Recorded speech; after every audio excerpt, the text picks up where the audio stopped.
Assalamualaikum warahmatullahi wabarakatuh. Salam sejahtera untuk kita semua. Shalom, Om Swastiastu, Namo Buddhaya, salam kebajikan.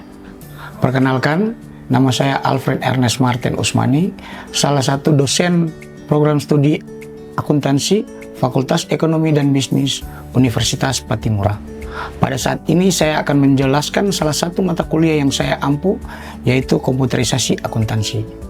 Mata kuliah komputerisasi akuntansi merupakan mata kuliah wajib yang harus ditempuh oleh setiap mahasiswa semester ganjil atau semester 5 dengan bobot SKS sebesar 3. Adapun capaian pembelajaran mata kuliah diantaranya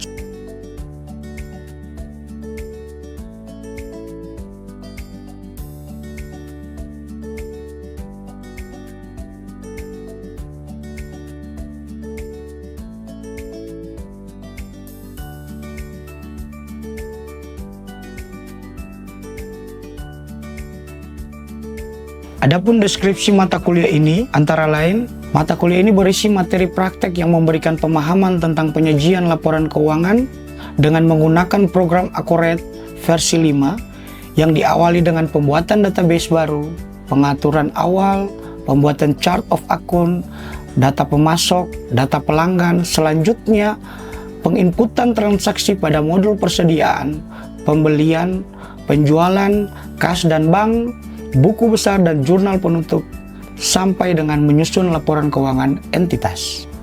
Metode pembelajaran yang digunakan dalam mata kuliah ini ada dua, diantaranya case-based learning dan project-based learning.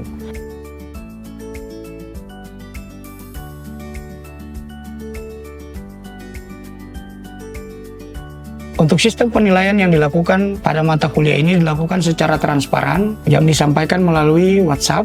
Sedangkan poin penilaian yang dilakukan pada mata kuliah ini berisikan tentang 4 komponen. Yang pertama, kehadiran dan partisipasi sebesar 20%, tugas proyek sebesar 40%, ujian tengah semester dan ujian akhir semester sebesar masing-masingnya 20%. Berikut ini merupakan video pembelajaran singkatnya. Silakan menyaksikan. Selamat siang semuanya. Siang, Pak. Hari ini kita akan ada dalam topik tentang pembelian, aktivitas pembelian yang terjadi. Ya, di pertemuan kali ini kita punya tujuan pembelajarannya ada dua. Ya, yang pertama mampu menjelaskan alur daripada aktivitas pembelian. Yang kedua, adik-adik sekalian mampu menjelaskan atau mampu mengaplikasikan bagaimana siklus atau aktivitas dari pembelian itu dengan menggunakan aplikasi Accurate poin 5 ya. Yang pertama, dalam memahami tentang siklus pembelian ini setidaknya ada beberapa tahapan yang mesti kalian tahu terlebih dahulu secara siklusnya ya. Jadi diawali dengan permintaan pembelian, pesanan pembelian, penerimaan barang, kemudian melakukan penerimaan faktur, dia melakukan return atau kembali langsung dia melakukan pembayaran. Begitu. Setiap tahapan-tahapan tersebut, kalau misalnya kita menggunakan pencatatan akuntansi secara manual, tentu kita akan melakukan pencatatan ketika kita menerima barang dan kita melakukan pembayaran. Tetapi dengan tahapan-tahapan yang ada dalam aplikasi Accurate ini, karena bisa saja untuk tahapan penerimaan atau permintaan pembelian itu dia belum melakukan perubahan pada posisi keuangan karena masih sifatnya internal antar bagian ya, sehingga sangat penting ketika kita dapat melakukan melakukan pencatatan dengan menggunakan komputer atau menggunakan aplikasi dalam komputerisasi akuntansi ini, adik-adik bisa melihat pengendalian yang terjadi dari setiap tahapan dalam proses atau siklus dan aktivitas pembelian ini. Setiap tahapan-tahapan tersebut dia memiliki formulir-formulir yang berbeda-beda. Nanti setelah setiap tahapan per tahapannya, adik-adik akan dikasih kasus. Jadi ada dikasih contoh untuk melakukan aplikasi dalam aktivitas siklus pertahapan pembelian ini. Yang pertama misalnya ketika kita mau ada dalam aktivitas ini, kita setidaknya harus sudah memiliki kesiapan. Kalau menggunakan Accurate ya, pertama sudah memiliki list vendor atau list pemasok. Jadi setiap pemasok itu sudah mesti di database, sudah masuk dalam database, seperti yang awal-awal kita buat, ya. Kemudian ada punya list barang yang tertera, dan yang terakhir tentunya tentang kode. Kode apa? Kode pajak, ya. Jadi setiap vendor dia menggunakan kode tertentu, gitu, untuk diberikan pajak. Jika vendor tersebut sudah termasuk PKP, maka dia dikenakan atau dia mendapat pajak, gitu ya. Ini adalah tahapan pertama, namanya permintaan pembelian.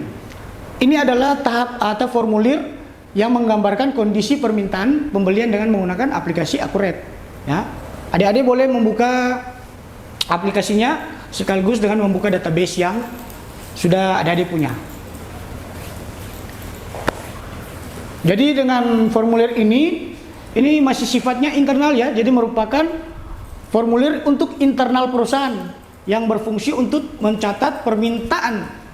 Jadi misalnya dari bagian gudang melakukan permintaan karena ada stok yang berkurang atau stok minimum misalnya, maka bisa dilakukan menggunakan formulir permintaan ini, gitu ya. Ini ada contoh, langsung buka pada menu pembelian di samping kiri itu.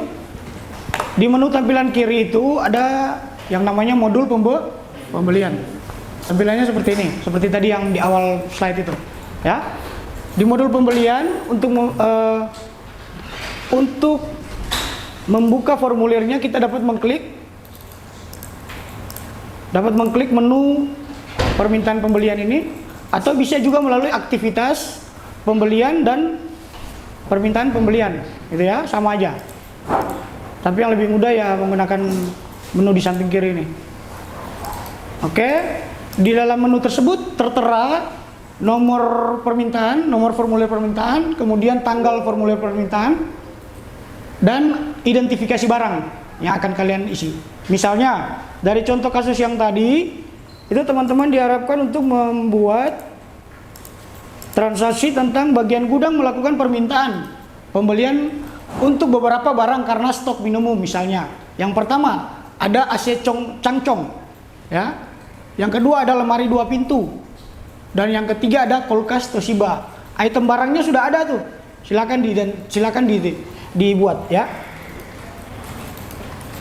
Diisi ini dengan coding 002, tanggalnya tanggal 1, jangan lupa, ya. Item barangnya yang pertama AC. Berapa kuantitasnya? 5.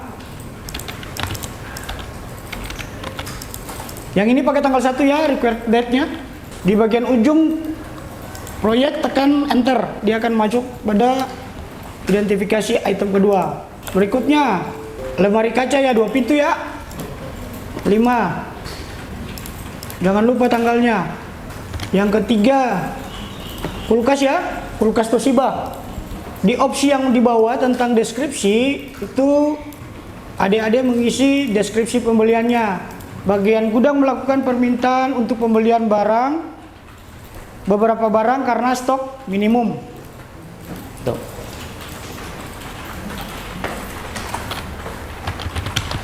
Oke. Ada yang merasa kesulitan? Bisa ya? Bisa, Pak.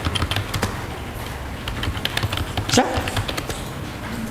Setelah itu disimpan.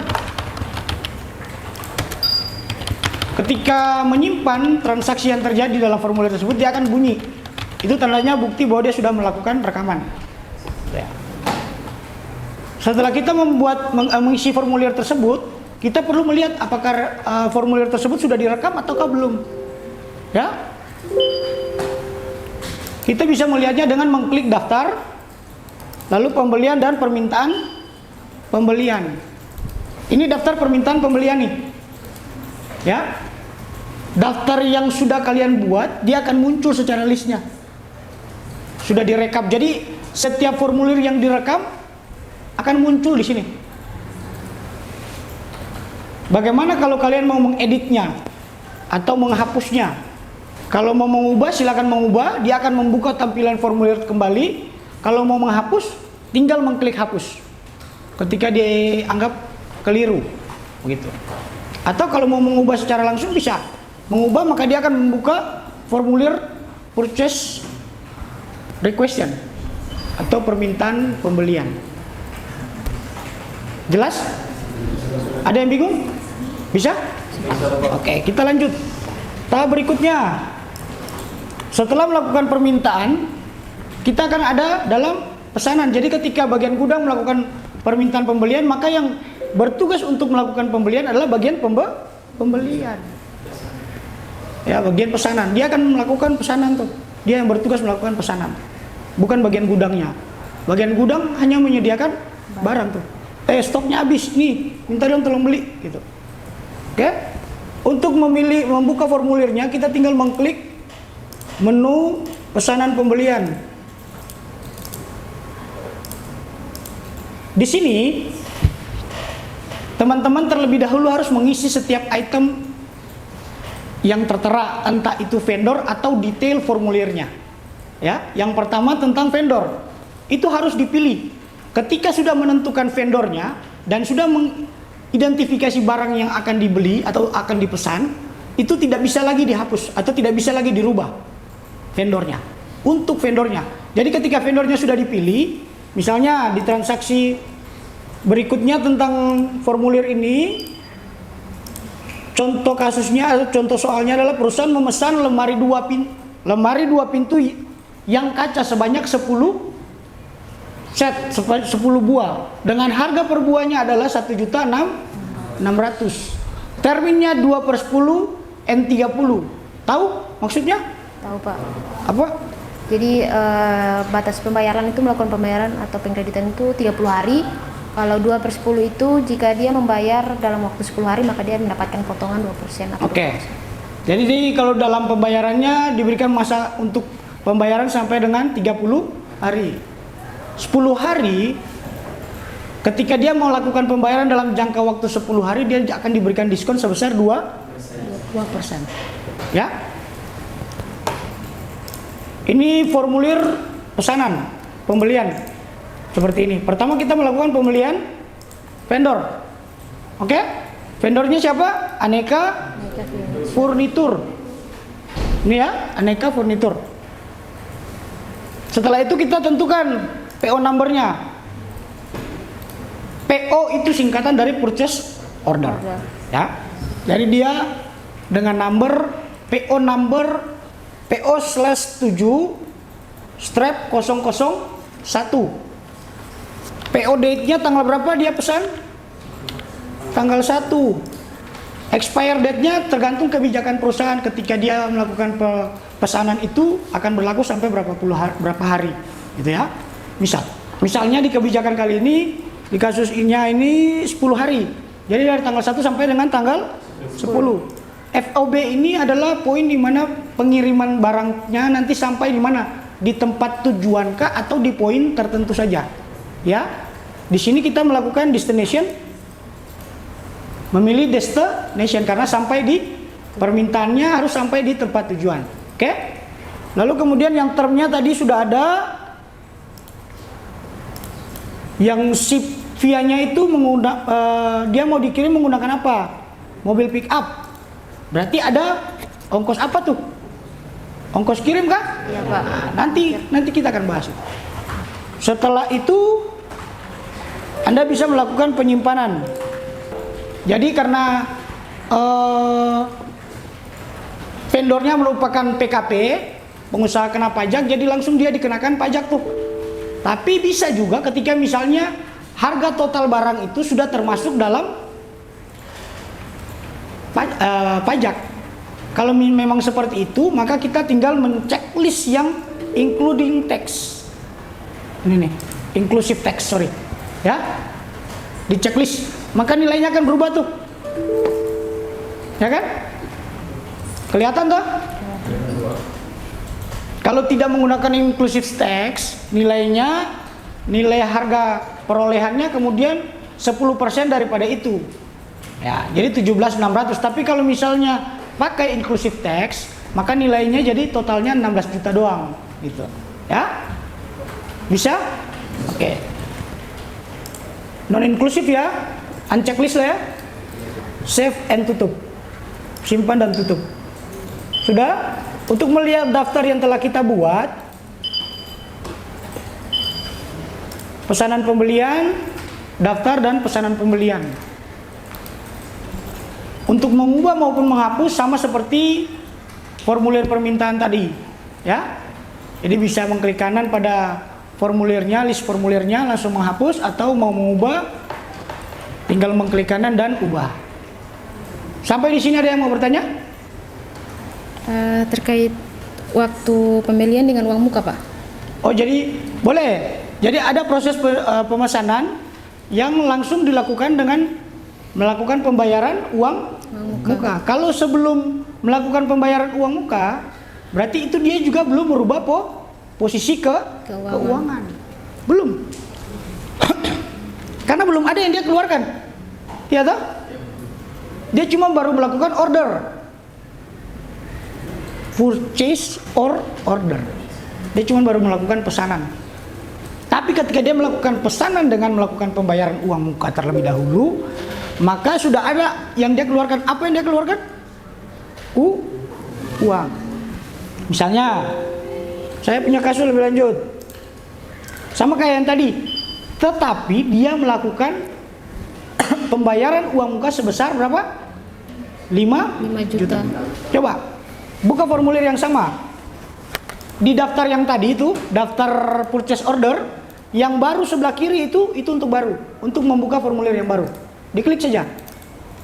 Pilih yang sama, 02, tanggalnya tanggal 1, expire-nya tanggal 10, FOB-nya destination, via-nya mobil pick up. Di sini dipilih lemari ya. L2. 10 ya. Harganya sama. 1.600.000. Ada yang mengkliknya, dia akan muncul jendela uang muka. Ya. Udah? Ini down payment-nya sebesar 5 juta. Ini ya. Simpan dan tutup ya. Ini diganti dengan uang muka. Ini ya, uang muka, di atasnya ini pembelian dulu. Sudah? Ketika diklik uang muka dia akan muncul langsung tuh. Nih. Berikutnya adalah penerimaan barang. Kita mengklik lagi yang tadi sesuai dengan vendor yang ada. Vendornya, lalu detail formulirnya ini diisi dengan RI 07/001. Tanggalnya tanggal berapa? Tanggal 2. Ya. Perusahaan menerima barangnya yang diisi L2, lemari kaca pintu sebanyak 2, sebanyak berapa? 10 ya? Deskripsinya menerima barang. Menerima pesanan barang. Oke, simpan dan tutup. Listnya, daftar dan faktur penerimaan barangnya. Sudah ya? Ini nomor fakturnya, tanggalnya dilakukan tanggal berapa? Jangan lupa tanggal berapa? Tanggal 2. Setelah itu, setelah dia menerima, perusahaannya menerima barang, tentunya dia juga bisa di saat bersamaan menerima faktur. Kalau di saat bersamaan dia langsung menerima bilnya atau fakturnya, maka kita tidak menggunakan formulir penerimaan barang. Tapi kalau dia hanya menggunakan bertahap prosesnya, jadi menerima barang dulu, setelah itu besoknya baru bil, maka kita melakukan tahap demi tahap, step by step seperti ini. Kalau misalnya langsung menerima faktur dengan barang, maka kita tinggal mengisi formulir fakturnya. Dengan kasus yang sama, pilih vendornya, nomornya karena ini awal bulan, jadi kita pakai PI-07-001. Tanggal berapa? Tanggal 3. Tanggal ship date-nya tanggal 2. Syaratnya sama, pakai mobil pick up. Tuh. Di sini ada opsional di bawah, ada barang, beban dan uang. Wah, uang muka. Barangnya kita bisa memilih dari sini ya, penerimaan barang. Kalau sudah mengisi nama vendor dan mengisi detail formulirnya, kita tinggal mengklik penerimaan barang. Ini nih. Bisa? Penerimaan barang, checklist yang di penerimaan barang. Sudah? Sampai di sini ada yang mau tanya kan? Ya? Ya baik Pak, terima kasih. Di sini saya mau tanya Pak, di sini kan di bagian faktur pembelian ini dia ada 2 opsi untuk FOB Pak. Di sini kita pakai destination Pak. Namun bagaimana kalau kita menggunakan shipping point Pak? Bagaimana perbedaannya dengan destination Pak? Terima kasih. Terima kasih. Kalau yang shipping point ini dia hanya mengantarkan barangnya sampai pada lokasi-lokasi tertentu. Tidak sampai misalnya di tempat usaha atau di perusahaannya. Tapi kalau di destination itu sampai pada tujuan yang ditentukan. Invoice date-nya tanggal 3. Kenapa ship date-nya tanggal 2? Karena kalau ship date-nya itu ketika penerimaan barang. Penerimaan barang kapan? Tanggal 2. Sedangkan invoice date-nya baru diterima tanggal 3. Tapi kalau misalnya kasus di mana invoice date dan ship date-nya diterima bersamaan, maka diisi dengan tanggal yang sama. Oke, simpan dan tutup ya. Yang berikutnya adalah return pembelian. Terkadang ada kasus di mana barang yang kita beli tidak sesuai dengan spesifikasi yang kita inginkan. Ya, dengan demikian kita bisa mengembalikannya atau malah menolaknya. Begitu ya? Kalau misalnya kita mengembalikan, berarti kita harus masuk dalam menu atau pilihan dari return ini, formulir return. Di sini misalnya untuk kasusnya kita mengembalikan terdapat 4 barang ya. Ada 4 barang yang mengalami kerusakan atau tidak sesuai dengan spesifik yang sudah dipesan.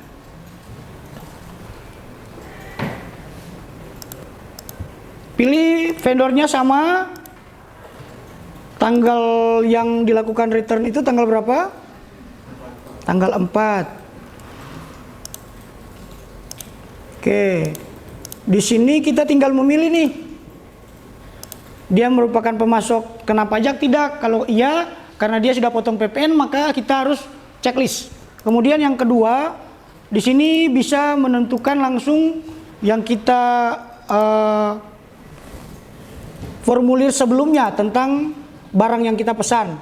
Jadi ini faktur ya, faktur sebelumnya tuh kan kita memberikan coding purchase inventory 07/001. Nah itu yang diklik. Deskripsinya menjelaskan apa, rusak ataukah, cacat kah, hilang kah gitu. Karena sesuai dengan soal barang yang diterima mengalami sebanyak berapa? 4 barang mengalami kerusakan. Gitu ya. Sudah? Ini lemari 2 pintunya nih. Sudah? Di sini akan ada opsi Anda mau mengembalikan secara keseluruhan ataukah cuman tertentu saja. Mau berapa banyak. Dengan demikian karena sesuai konteks soalnya adalah 4, maka kita menentukannya sebesar 4. Itu ya. Lalu selanjutnya kita save dan tutup. Tahapan terakhir adalah setelah melakukan pembelian, tahapan yang paling terakhir adalah pembayaran. Nah, kalau dengan menggunakan Accurate, dia sudah bisa langsung menghitung tuh yang dilakukan, yang kita beli berapa, yang return berapa, yang kita harus bayar berapa. Misalnya tadi totalnya kan satu item barang 1.600.000 dikali 10 16 juta ditambah pajak jadi 17.600. Dia mengembalikan barangnya sebanyak 4 kali 1.600.000 berapa tuh?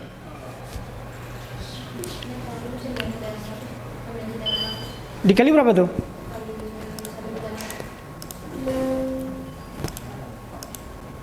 6 dikali 1.600.000.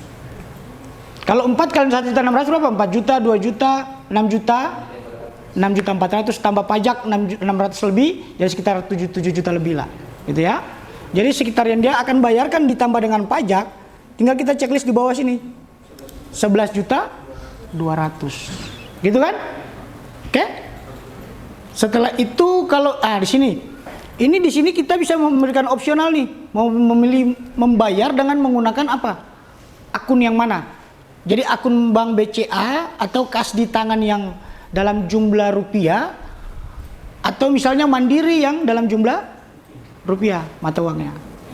Ya, kalau kita membayar menggunakan cek, maka kita harus mengisinya, mengisi nomor cek dan mengisi list nomor tanggal cek itu bisa berlaku.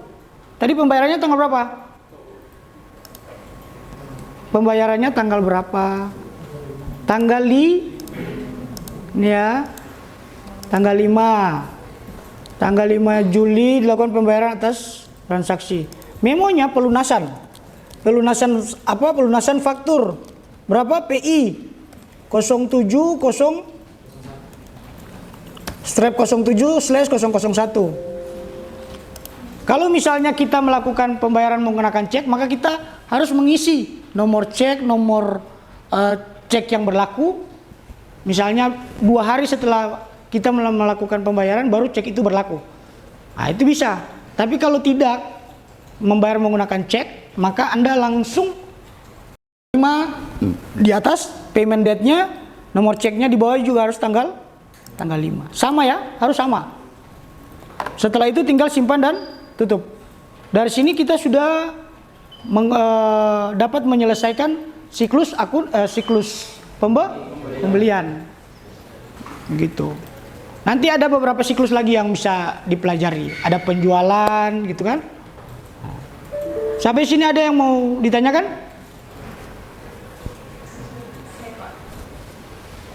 Baik, terima kasih atas kesempatannya. Jadi di bagian retur pengembalian ya, pengembalian barang itu kan di sini kita melakukan praktek dengan setengah doang. Nah, bagaimana kalau seandainya itu melakukan returnnya itu semua secara keseluruhan? Nanti untuk tahap selanjutnya seperti apa, Pak? Oke, kita coba membuka daftar list di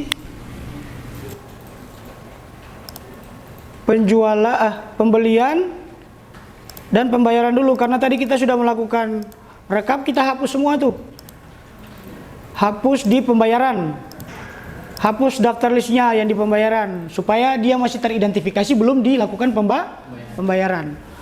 Di sini kan di contoh yang tadi sebelumnya saya menentukan sebesar 4 ya. Nah, klik kanan ubah. Kalau Anda mau menggunakan atau mengembalikannya sebanyak semua atau 10, berarti tinggal Anda tulis listnya 10. Kalau mau 2, 10. Jadi dia akan menghitung secara langsung.